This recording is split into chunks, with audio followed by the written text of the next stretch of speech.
Okay, we are on page 21. I know we just finished 21. We're going to go to page 22 in just a moment, but I'd have to tie this in together, so I just want you to look at this. We were talking about groaning. We're talking about travailing. We're talking about groaning in the Spirit and weeping and crying and all these manifestations and various manifestations of the Spirit that come out, usually has to do with tongues or is a part of the overall being of the Spirit within us coming out. So, if you look at the bottom of page 21, it has NT 5015. It's the word troubled. That was in verse 33 there, just above that. And it is the Greek word tarasso, and it means to stir, to agitate, to roll water, as we said. Now turn right on over to page 22. And let's look at John chapter 5. Now this is just tying this together, showing you the similarities here. In verse 1, it says, "After this, there was a feast of the Jews, and Jesus went up to Jerusalem. Now there is at Jerusalem by the sheep market a pool, which is called in the Hebrew tongue Bethesda, having 5 porches. In these lay a great multitude of impotent folk, of blind, halt, withered, waiting for the moving of the water. For an angel went down at a certain season into the pool and troubled the water. Whosoever then first, after the troubling of the water, stepped in, was made whole of whatsoever disease he had." So you can see the connection between troubling of the water and healing, right? And it didn't matter who, and it didn't matter what they had, they got healed, right? Now that alone, the fact that it was a pool of water, that an angel would come down and trouble, should show you right there. And it says that whoever got healed of whatsoever, should prove to you that the disease and the sick person is not the key point in healing. All right? It's not, which is funny because in the church, that's all that counts, right? It's what this person did, it's what they didn't do, it's what, God's will is not his will today or something else, and it's, this person, and they sin, they didn't sin, they have faith, they don't have faith, they something, but it's always God and the sick person. And here, many times today there is a sick person or even what their disease is. Their disease is a punishment. It's a, character builder, okay, something like that. And honestly, usually when people get really sick, they don't have good character, okay. Selfishness comes out. I'm not saying, anything negative about them, just saying that's what happens, okay. When people hurt, they're not fun to be around, generally speaking, right? Because pain, especially constant pain, tends to put people on edge, which makes them generally agitated and, upset. So, but here he says, and I want you to notice this, where it said in verse 4, "and troubled the water." You'll see it's underlined in your manual. And if you look there, that is the Greek word NT 5015.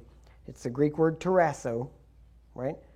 And it means to stir or to agitate. Now, you do realize that is exactly the same word just now on the other page in that we just looked at in verse 33, where it said that he groaned in the Spirit and was troubled. And now notice, he groaned in the Spirit. That was him seeing and knowing and getting fed up with. And then troubled was stirring up the Spirit within him, right? Agitating the water of the Spirit, as we would say.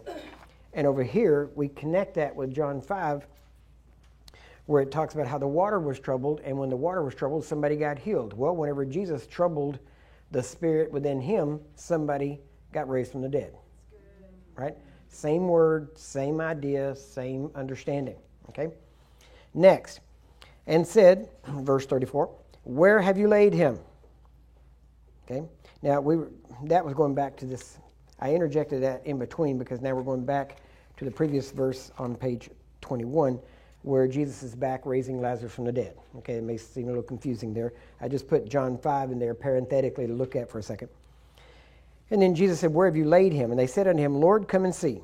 Then verse 35, Jesus wept. Okay. Then said the Jews, "Behold, how he loved him."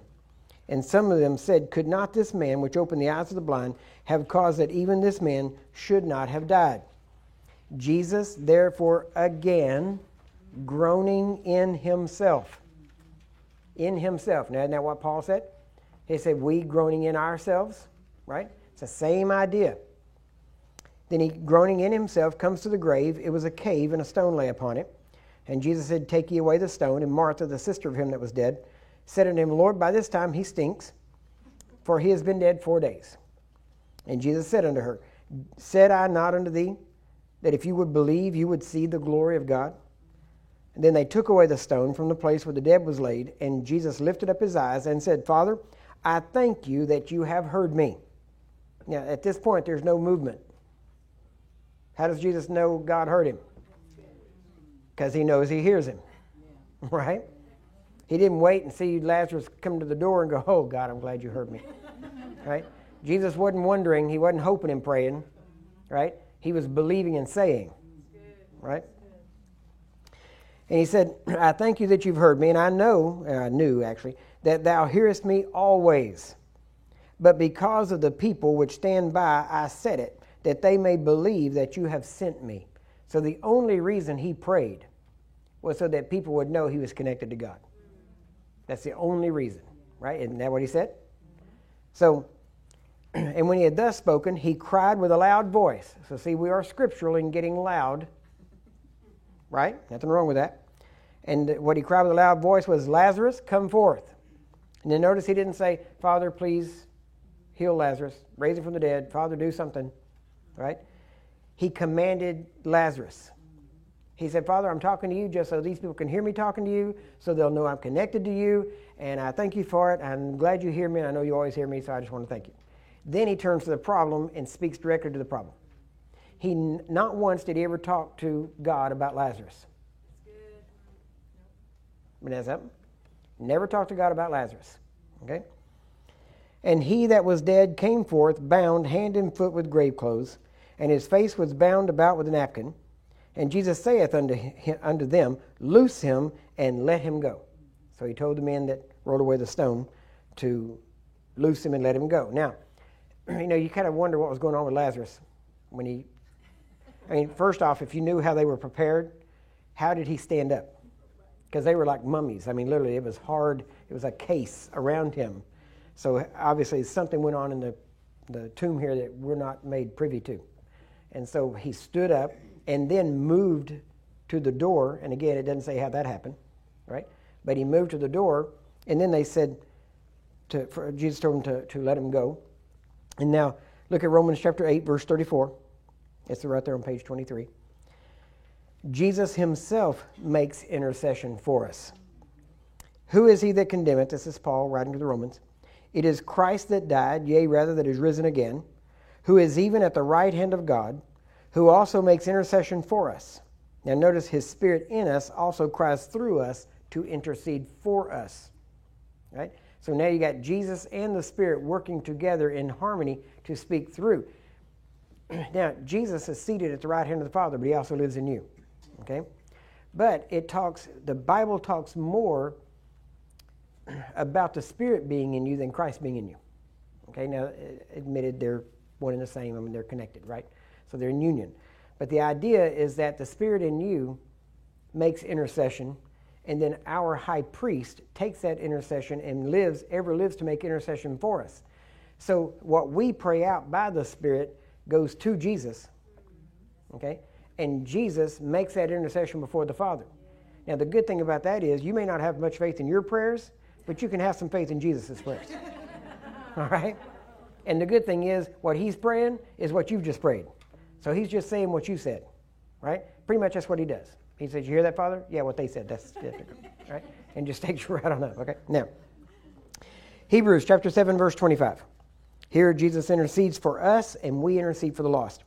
Wherefore he is able also to save them to the uttermost that come unto God by him, seeing he ever liveth to make intercession for them. Now, let's go to the next page, for page 24. We're going to talk about crying aloud. We're going to look at some of the various aspects of what we had mentioned earlier. In Psalm 55, verse 16, it starts out saying, As for me, I will call upon God, and the Lord shall save me. evening and morning, and at noon will I pray and cry aloud, and he shall hear my voice. He will pray and cry aloud. Okay? See, we're going to have to break in the church, and there's a time and a place for things. Okay? And there are certain meetings that are for certain things. There are teaching meetings, there are evangelistic meetings, there are just believers meetings where you come together to operate in the gifts of the Spirit and to flow in the gifts of the Spirit. There's meetings for, as we would say, prayer meetings, that the purpose is to come together to pray either for a specific thing or for everybody to bring their problems in, to pray against these things, and everybody agree with them and get them taken care of. Our problem is we try to play different games by the same rules. And there's different games and different rules, right? So with different types of meetings, there are believers meetings and then there are unbelievers meetings. One of the reasons why the church doesn't grow very much is because we treat every believer's meeting like an unbeliever's meeting.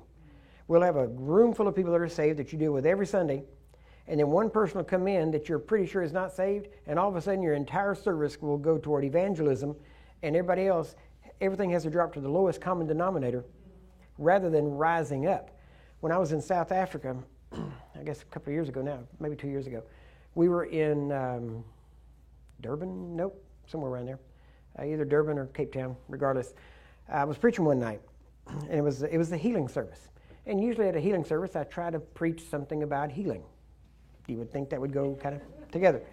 And so, but it was strange this night because I'd been teaching the DHT, I think, all week.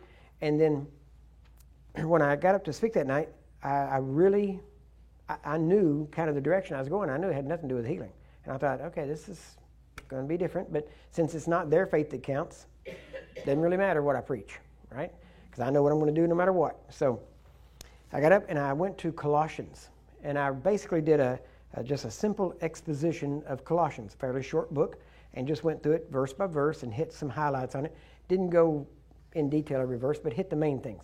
And the main thing was about you being connected with God and being connected with Jesus and the fullness of the Godhead dwelling in Jesus, and now Jesus dwells in you and the fullness of God dwells in you, and you're supposed to walk in this life and how you're supposed to walk and all of this life coming out of you. It's kind of a precursor for the new man, basically. And so I preached, and I told the people, I said, this is not, I'm really not preaching toward unbelievers. This is really believers. And I know there's a lot of unbelievers here, but this is for believers. And so I just preached. I said, this is the life you're supposed to live. This is what's in you and how you should be living the Christian life. So I preached, went through. We had more people healed that night during the preaching than we had during the rest of the services, for the most part. Just got healed listening to the life of God within them. And the amazing thing was, then when we started, because I had to let the people start praying for each other. And as we did that, somebody came and got me and said, Brother Kerr, would you go over and talk to this family? And I said, yes. So I went over, and there's a whole family, like 6 or 8 people. And I said, yeah, what can I do for you? And they said, we just wanted to shake your hand and say thank you. We brought their child in for prayer, for healing. When they got to ministering to him, the child was healed. But they said, but also they wanted me to know that while I was preaching that night, they were not saved. And while I was preaching, they said, we want that life. And they got saved listening to basically the life that's available to live. I didn't get into, try to avoid hell. I didn't get into judgment and punishment and, I didn't get into any of that. It was just, this is what Jesus died to provide for you. And they grabbed a hold of it, and the whole family got saved. The whole family got saved, and their child got healed. And so the reason I'm saying this is because there has to be a point in us where we start having meetings specifically for certain things. And that's one of the reasons why eventually when we do the way we do the church here, we're going to go to 2 services. And the early service, which is the one that most non-saved people don't come to, right? They come to the, like the 11 o'clock service is when your non-saved people come, right? Because they want to sleep in late because they were out partying on Saturday. So, which unfortunately also applies to some Christians. But anyway, we're going to go to an early morning service even before the 11 o'clock, and the early morning is going to be for believers. And that's where we're going to get into details, and that's where we're going to really train and start getting into what people would call the meat of the word. We're going to really get into it. And then we're going to take a break, then we're going to have worship, and then we're going to come into the 11 o'clock service that will be more more evangelistic or have an evangelistic tone to it. But the beauty of it is the people that are in the early morning service are going to stay over, and then they're going to help me minister to the people that come in, because then they can listen to a lesser meat-filled service because they've already been fed. And then they're staying over to help other people. And so that's part of their training as they grow up. So anyway, that's what we're doing in the future. So the purpose of that, what I'm getting to about this, is that in our meetings, there's going to have to come a point where we are ready to do what we need to do in a meeting of believers to launch into who we're supposed to be. In other words, we get to practice some of the things we're talking about. It can't all be just preaching and then, bless you, and everybody goes home. There has to come a point where we start walking in the things we're learning. And not just when you go home, you maybe put it in practice, but you actually do it while you're here. That's why at the DHT now, when we teach the Divine Healing Technician training, I pray for people all during the week, but at the last service, it's for the people that went through the training, and we bring the sick up, and they pray for them. That way they get to practice right then, and they get to see people get healed right then under their own hands, and they get to activate it before we leave. So this goes back into this point where he says, I will pray and cry aloud. Now, a lot of these things, unfortunately, we have just gotten to a place where we are too respectable. And when we got man's respect, we lost God's respect. And we'd rather please man than please God. And so there are things that we're going to have to do the whole purpose is to break through the veil of the flesh that doesn't want you to do these things, right? For instance, the veil of the flesh, your fleshly body, your soulish aspect, your soul, your mind, your non-renewed mind, it doesn't want you to pray in tongues. Why? Because it doesn't enjoy it, because it's not fruitful, right? It doesn't get anything from it, and it gets bored while you're praying in tongues. So you have to set a time, because when you start talking about it, and I'm going to do this, then your mind starts thinking, nope, I want to do this, I want to do this other thing. Or as soon as you settle down to pray, then all of a sudden your mind starts saying all this other stuff. Well, did you turn the stove off? Did you, was that the telephone? I thought I heard the telephone ring. I mean, your mind will just, say anything. It's like a little child saying, can we go? Are we done yet? Let's go play. Let's go do something else. So you have to take control over your mind so that you can settle down. And usually in the beginning, what will happen is it takes you so long to get to a place where you can focus on the things of the Spirit. Most people never get there. Most people just come in, pray a couple of prayers, and come back out, and it's totally soulish, right? It has no spirit connected with it. If you're involved with the world, if you've got a lot of interaction with people in the world and unsaved people and just everyday life, then generally it can take you a little longer to get to a place where you can focus on the things of the Spirit and get all this other stuff out of your mind because you're too distracted. So there comes a point where you have to be focused and be able to blot this other stuff out and go, I'm taking this amount of time and I'm going to do this. Now in the beginning, it's discipline. In the beginning, you set the time and you go, I'm going to do it for this long a period of time. Then after a while, what starts as a discipline then becomes a habit.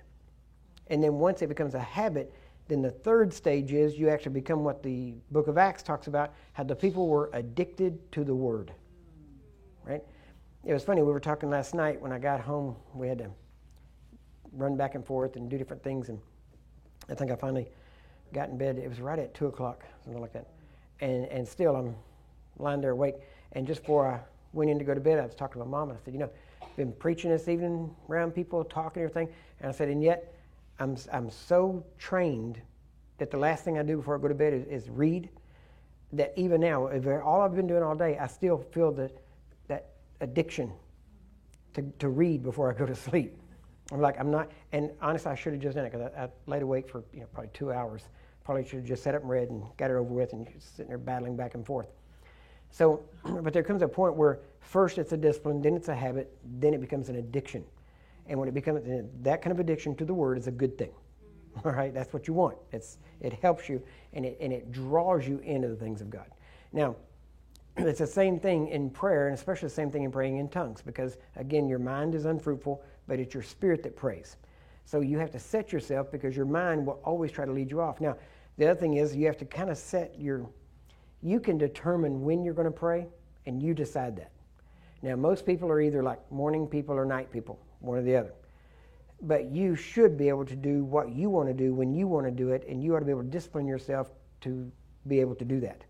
In other words, because my life is very hectic. It's routine in little doses. Okay, then it gets unroutine. I'll be here for a week or two, and then I'm on the road for a week or two. When I'm on the road, it's a totally different life. You know, I'm in motels, and I drive all day, and I get to a motel, and I'm in a different city, different motel, and I'm driving to the next place, so I'm constantly going. So there's no routine. So it's very hard for me to get into a routine of either exercising or anything like that. I've got all the equipment I need.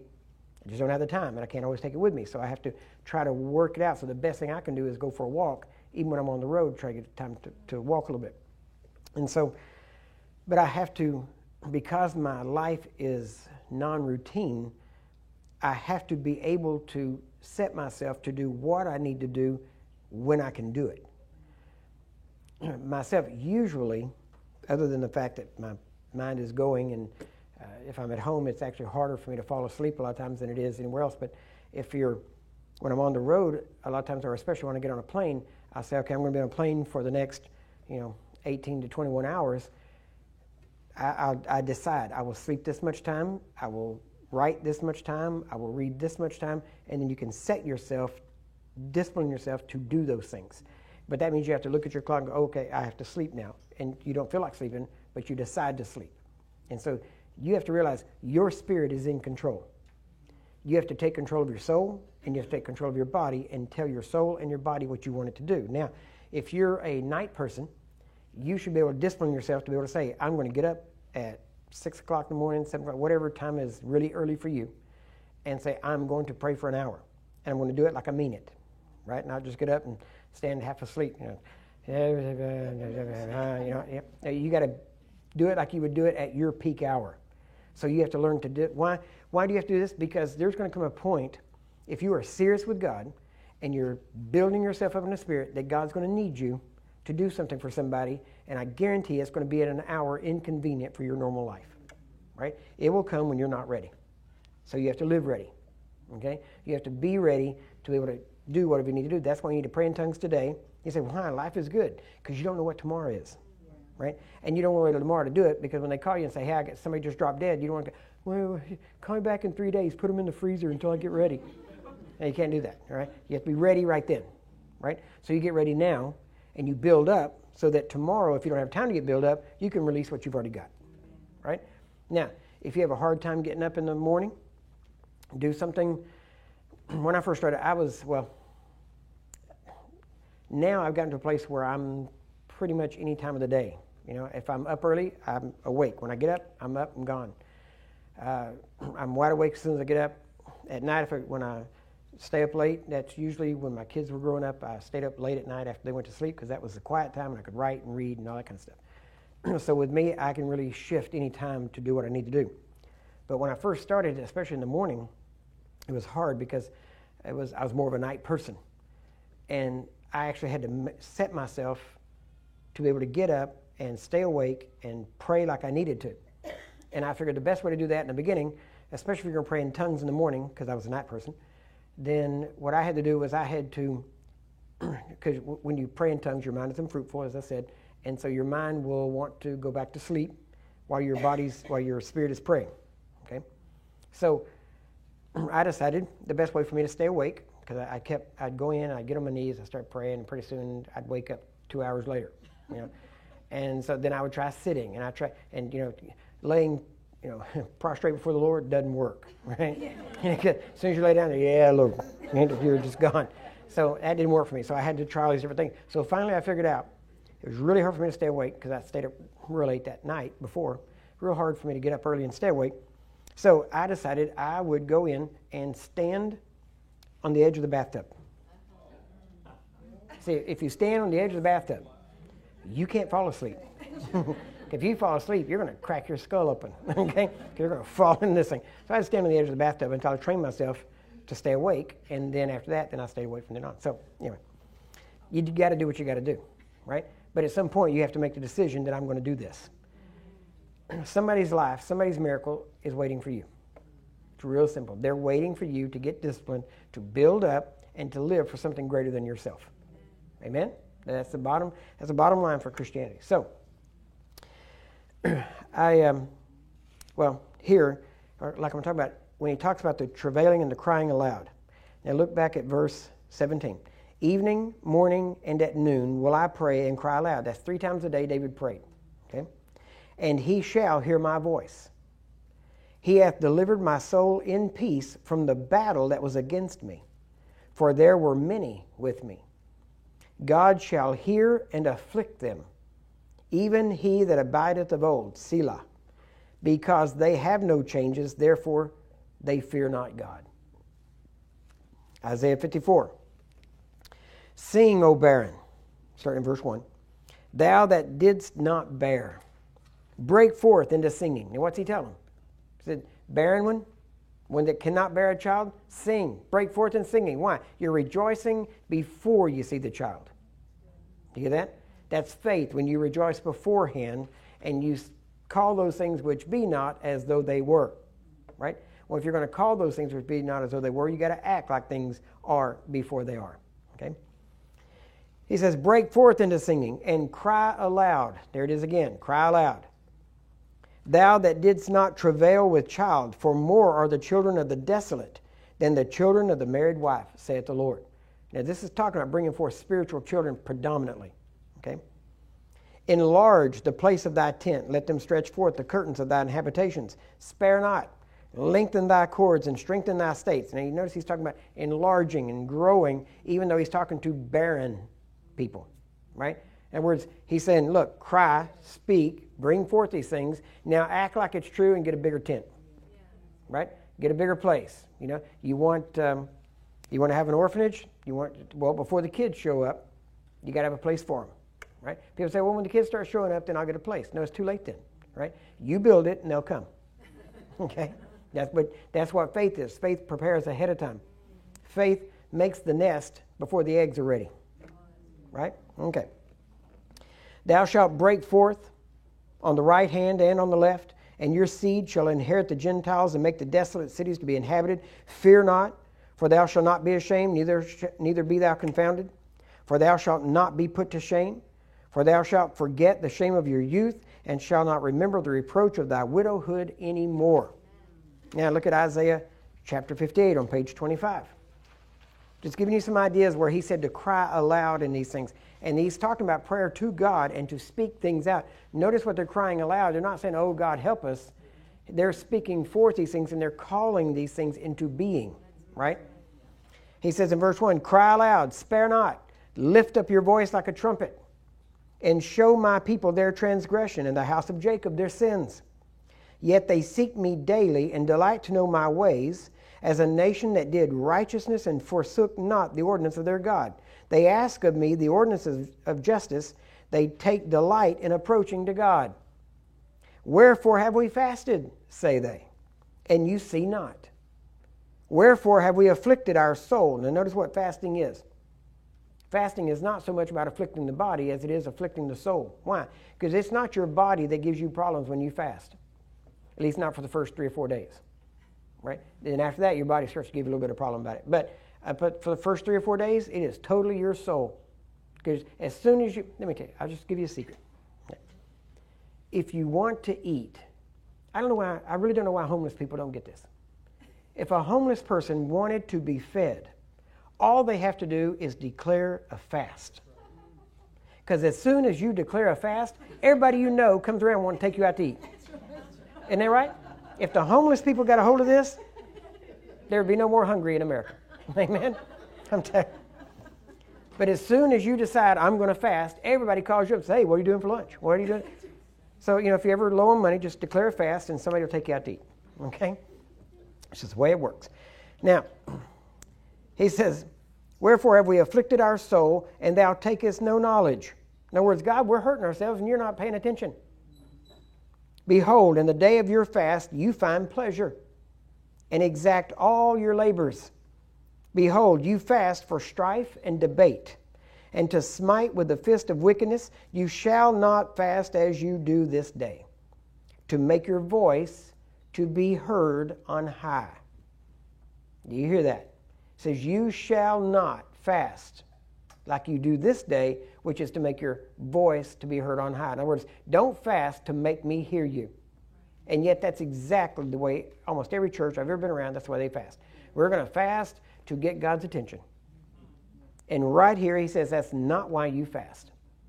Right? You get that? So you're not, if you fast to get God's attention, that is the same thing as a child throwing a temper tantrum and saying, I'm going to hold my breath until I get my way. Right? I got news for you. Let them. Right? If they hold it long enough, they'll pass out. There won't be a problem. Right? Okay, you can't kill yourself by holding your breath, so don't worry about it. Okay? But I'm telling you, you're going to have to, well, not getting in the child rearing, but you're going to have to break that will. Okay? If you don't break it, the state will break it for you someday. One of the two. So, he says, you are not to fast to make your voice be heard on high. Is it such a fast that I have chosen, a day for a man to afflict his soul? Is it to bow down his head as a bulrush and to spread sackcloth and ashes under him? Will you call this a fast, an acceptable day to the Lord? Is not this the fast that I have chosen, to loose the bands of wickedness, to undo the heavy burdens, and to let the oppressed go free, and that you break every yoke? Notice this is not fasting toward God in that sense. It is fasting to break these things, and it is fasting to afflict your soul so that you can be effective in setting the oppressed free. Fasting is to fix you, not to fix God. Right? Fasting is to kill you. It's to help you die to self so that Christ who is in you can be seen.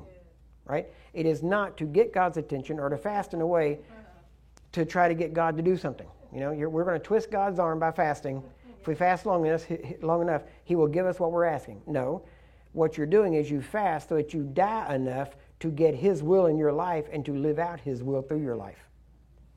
So, he says, and that you break every yoke, verse 7, is it not to deal your bread to the hungry, and that you bring the poor that are cast out to your house? When you see the naked, that you cover him, and that you hide not yourself from your own flesh. But yet that's what everybody does. In other words, he says, isn't the reason you fast is to cook your food and take it to the hungry? Yet when you fast, most people, don't get me around food. I'm fasting, don't get me around food. I'm trying to fast. No, it's not for you to avoid food. It's for you to cook food, and you decide not to eat it so you can take it to the hungry. Right? If you're only not eating because you're staying away from food, there's no virtue in that. Virtue is being right there and going, no, I refuse. I'm in charge of my body. I'm in charge of my soul. Body and soul, shut up. You are not eating. The poor, the hungry are going to eat this, and then you take it to them. Right? And then you tell them, when you're there talking to them, listen, I cooked this. I brought it to you. I'm not eating. You're going to eat. Now, why do you let them eat and you not eat? Because while their mouth is full, yours is not. And you can talk to them while they eat. And you can preach. And you can witness to them. And tell them things. It's not just so you can go have a meal together. Right? You take them to eat. And while they're eating, their mouth is full and they can't talk. So you talk. Right? Good way to shut them up. So,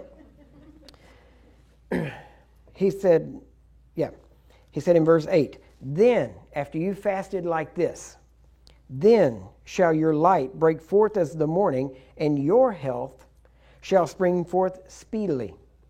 And your righteousness shall go before you. The glory of the Lord shall be thy rearward.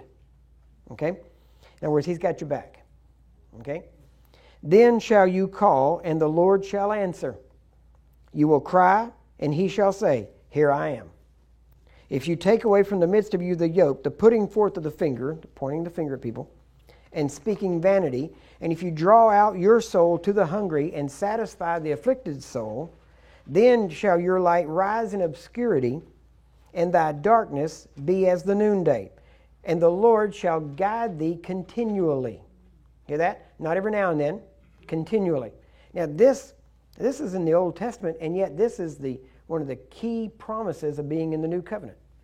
That as many as are led, constantly led, the original Greek says, consistently led, every day, constantly led, they are the sons of God.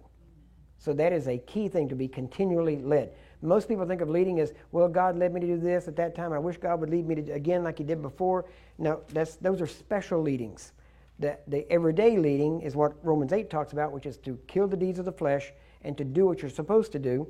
And you don't need a leading to lay hands on the sick, to pray for the sick, to cast out devils, to do anything else, because you already have a commandment that says to do it. You don't need a leading to obey a commandment. Remember that, all right? A commandment is the leading to obey it. Right? If it wasn't, it'd just be called a suggestion. Right? It's not a suggestion. It's a commandment. You got that? So, he says, the Lord shall guide thee continually and satisfy your soul in drought and make fat thy bones. Now, that is not as bad as it sounds. Okay? What he means is he's going to take care of you. Okay? You're not going to go hungry, and you're going to be healthy and strong. And you shall be like a watered garden and like a spring of water whose waters fail not. And they that shall be of thee shall, now this is, well, I'll mention in a minute, shall build the old waste places. Thou shalt raise up the foundations of many generations, and thou shalt be called the repairer of the breach, the restorer of paths to dwell in. Now, that is actually in a couple of different prophecies by different people at different times over a period of about 70 years that was prophesied over us and has come to pass. And even these meetings are the result of these prophecies to restore the paths to dwell in, to be a repair of the breach, to bring things back to the way they were. We've become so modern in many cases that we have forgotten the foundations of the church. So, he says, the restorer of paths to dwell in, if thou turn away thy foot from the Sabbath, from doing thy pleasure on thy holy day, and call the Sabbath a delight, the holy of the Lord, honorable, and shalt honor him, not doing your own ways, nor finding your own pleasure, nor speaking your own words, then shalt thou delight thyself in the Lord, and I will cause thee to ride upon the high places of the earth, and feed thee with the heritage of Jacob thy father, for the mouth of the Lord hath spoken it. Now, so far we've talked about crying aloud, we've talked about groaning within, even being troubled, even travailing to a large degree, but now we're going to look at travailing to a more detail, I guess I should say. In Isaiah chapter 66, starting in verse 6, a voice of noise from the city, a voice from the temple, a voice of the Lord that renders recompense to his enemies. Before she travailed, she brought forth. Before her pain came, she was delivered of a man-child. Who hath heard such a thing? Who has seen such things? Shall the earth be made to bring forth in one day, or shall a nation be born at once? For as soon as Zion travailed, she brought forth her children. Shall I bring to the birth and not cause to bring forth? Saith the Lord. Shall I cause to bring forth and shut the womb, saith thy God? Now, what he's saying is, here he's saying, listen, as soon as they travailed, they brought forth. God was waiting, because he has to, waiting for Zion, in this case the church, to travail, to bring forth. And as soon as they did, just like with Daniel, as soon as Daniel prayed, he said his prayer was heard and the angel was sent with the answer. But it took 21 days to get through. Why? It wasn't on God's part, and it wasn't on Daniel's part. You get that? The problem was the enemy that stood between. For some reason, Christians, when they seem to experience a delay in an answer, the first thing they want to do is blame it on God. Either it's not his will, he hadn't answered, I don't have enough faith, something, and when in reality, it's in the mail. It's just on its way. But we get impatient. You know, we're the microwave generation or whatever. You know, we want this now. If it's not now, it must not be working, right? You know, you get frustrated because you can't get your food in 30 seconds, right? And you think, what's the matter with this thing? You know, it's 30 seconds. My food ought to be hot by now. Think back where we came from, okay? At least you're not having to heat it on a rock, okay? So, some things take a little time. Now, in Jeremiah chapter 30, verse 5, for thus saith the Lord, we have heard a voice of trembling, of fear, and not of peace. Ask ye now and see whether a man doth travail with child. Wherefore do I see every man with his hands on his loins as a woman in travail, and all faces are turned into paleness. Jeremiah here is referring to men operating in travail like a woman, because we know men, and this has to be spiritual because we know that men cannot give birth to a child. But what he's saying is, I'm seeing these men crying to God just like women do when they're in travail, but it's coming from inside, and it's not just a physical travailing, but it's a physical travailing birthed in spiritual travailing, right? And inwardness. Now, let's look at this in 1 Corinthians chapter 2. And now I'm turning this back toward tongues because that is our topic here. He says, and I, brethren, when I came to you, and starting in verse 1, came not with excellency of speech or of wisdom, declaring unto you the testimony of God. For I determined not to know anything among you, save Jesus Christ and him crucified. And I was with you in weakness, and in fear, and in much trembling. And my speech and my preaching was not with enticing words of man's wisdom, but in demonstration of the Spirit and of power. We would ask why. Verse 5 says, so that your faith should not stand in the wisdom of men, but in the power of God. Howbeit, we speak wisdom among them that are perfect, yet not the wisdom of this world. So now you notice he's talking about a wisdom that he speaks, but it's not the wisdom of this world. Now James tells us there's two types of wisdom.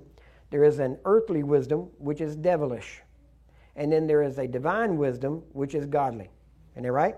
So we have two types of wisdom. Here he says, I came to you with a wisdom, but it was not wisdom like man has. It was not earthly wisdom. It was not devilish wisdom, but it was divine wisdom. Now watch what he says. He said, yet not the wisdom of this world, nor of the princes of this world that come to nothing. But we speak the wisdom of God in a mystery. Hear that? He speaks it in a mystery. Even the hidden wisdom, which God ordained before the world unto our glory. Now, here's what you have to realize. You think you discovered God. In reality, he's been waiting for you to show up, and his plan includes you. Right? He planned way ahead for you to get here. He knew you were going to be here. This is not a surprise to him, and he planned this from before the foundation of the world. Right? So you're not going to take him by surprise. That's why God never gets in a hurry. Why? Because it's not a surprise. There's no crisis to him. There's no emergency to him. Right? When you think in terms of the working of miracles, they're only a miracle to us. They're not miracles to God. Right? When you can do anything, then nothing's a miracle. Right? I mean, think about that. Right? It's not a big deal to him. Okay? It is only a big deal to us. So that's why he calls these things. But yet, notice, even though it's not a big deal to him, he made provision for that for every believer.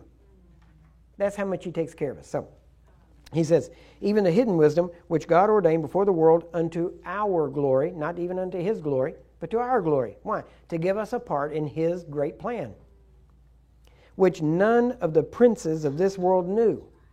They didn't know this plan. For had they known it, they would not have crucified the Lord of glory. In other words, had they known what the crucifixion was going to bring about, they surely wouldn't have done it. Why? Because the crucifixion, listen, do you think that the devil would care if the crucifixion just got you saved? That's all it did was that, okay, now when you die, you get to go to be with God. What would he care? What would he even care? The reason the devil hates the crucifixion is because if Jesus didn't leave, he couldn't send back his spirit. And now, whenever the devil only had to deal with one man walking around this earth filled with God, now all men can be filled with the Spirit of God. And instead of, on the day of Pentecost, instead of dealing with one Jesus, he's dealing with 120. Now all of a sudden it's a whole lot harder for the devil to keep his hands on and knowing what all is going on. It's hard enough stopping one. He couldn't even stop him. Now what's he going to do with 120? And pretty soon he's got 3,000 more. And pretty soon, daily, were added to the church, such as should be saved. And all those that were added to the church, every one of them got filled with the Spirit. Why? Because that was the norm. Every one of them began speaking other tongues. Every one of them began exhibiting displays of power. And that's what Jesus was trying to get to. And that's why the devil didn't want it to happen, because had he known that was going to take place, he would have never crucified Jesus. It'd be much better just let him live and let him go on and let him live his one life and let him go on doing whatever he did. But instead, the devil didn't know it, didn't know what was going on, and he had his henchmen kill Jesus, and because of that, it spread. Amen? Because if he had known it, he wouldn't have done it. Now, he says in verse 9, but as it is written, eye hath not seen nor ear heard, neither have entered into the heart of man the things which God has prepared for them that love him. And we've always heard that quoted, but we never hear this next part hardly. In verse 10 he says, but, okay, that used to be true. That's an Old Testament quote. That used to be true, but it's not true anymore. He says, but God hath revealed them. Them what? The things that God has prepared for those that love him. Things that eye hadn't seen and ear hadn't heard. right? Now, see, we read that, we go, oh yeah, nobody knows what it's going to be like over there. Oh, I hadn't seen and there. Oh, the things that God, the mansions that God has prepared for us. That's not what he's talking about at all. That has nothing to do with what he's talking about. What he's talking about there is he says, you have no idea what God has prepared for us. Why? Because in the Old Testament, they didn't have an idea. They had no clue. There was no idea of what the resurrection was going to bring about. But it says now God has revealed these things to us. Now watch. How? He has revealed these things to us by his Spirit. Why do you think he wants his Spirit in you? So you can know. That's what he says. For the Spirit searches all things, yea, the deep things of God. For what man knows the things of a man, save the spirit of man which is in him? Even so the things of God knoweth no man, but the Spirit of God. Now we have received not the spirit of the world, but the Spirit which is of God. Why? That we may know. Might know, put it that way. The things that are freely given to us of God. Why does God want you to have the Spirit? So you can know all the things that he has given you. Now, how are you going to know these things? Well, John said we already know them. But he said, how do we know them? We know them in here. But how do we get them here? Well, again, the mind of the Spirit knows these things. He prays the perfect will of God out of your life through you praying in other tongues, as we've already seen. I'm trying to take this precept by precept and laying it line upon line and always taking it back to our foundation so that as you pray in other tongues, and then especially when you interpret that out, now you're not only being built up in the Spirit, but now your mind is being fruitful too, because you're understanding. You're not being unwise. Paul told the Ephesians, says, don't be unwise, but wise, knowing the will of God. Yeah. Well, how do you know the will of God? Well, the Spirit's going to pray the perfect will of God out through you. All you have to do is interpret it, and now you know the will of God. And you can work that out in your entire life, right? Again, it goes back to praying in other tongues. It's why it's so important. Yeah. Now, so he says, do you realize that's what he said? Why we have the Spirit is so that we can know the things that God has given to us, right? And not just given to us, but are freely given. Not things you have to work for. Okay? I'm going to interject right here just for a real quick second here. Got to send you to break. You have to realize everything, we get what we get because Jesus did what he did, right? We don't get what we get because of what we do. We get what we've got because of what Jesus did, right? That's called grace, right? Now, if I could afford to buy a high-powered vehicle, right? Super turbocharged sports car, right, hot off the press type of thing, you know what I'm saying? Right off the factory line. I could, because there's cars around. I think we saw one on an ad the other day for, $325,000, something like that. Outrageous price, And I'm thinking, man, you imagine how many Bible schools you could build with that. Anyway, but let's say you got this super high-powered sports car. Now, let's say someone says, Curry, I just want to bless you. I want to give you this sports car. Okay, there it is. There it's sitting there. And I say, you know what? I really want to bless my grandchildren. I've got a grandchild that he's 10, and I've got him all the way down to, actually sons and daughters, all the way down to 2. So what I'm going to do is I'm going to take my 10-year-old. I really want to bless him the very best I can. I want to give him this $325,000 car. Now, can I give him that car? Sure.